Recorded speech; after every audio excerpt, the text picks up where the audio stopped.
মুক্তিযুদ্ধের সময় 12 বছর 6 মাস বয়সীরা মুক্তিযোদ্ধা হিসেবে স্বীকৃতি পাবে জানিয়ে উপদেষ্টা বলেন, এর থেকে কম বয়সী 2111 জনের নাম বাতিল করা হয়েছে। এ সময় রাজাকারের তালিকা করা সম্ভব নয় বলেও জানান তিনি।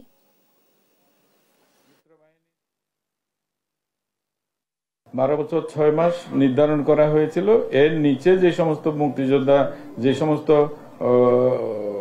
যারা মুক্তিযোদ্ধা হয়েছে তাদেরকে বাতিল করার ব্যাপারে সিদ্ধান্ত হয়েছিল।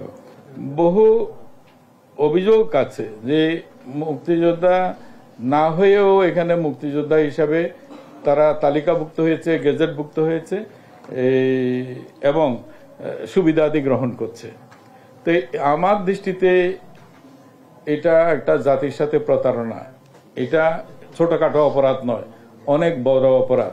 আদালতের কাছ থেকে যখন এই বিষয়টা নির্ণীত হবে তখন আমরা তাদের তো বাতিল করবই এবং এটার জন্য প্রয়োজনীয় সাজার জন্য আমরা ব্যবস্থা করব।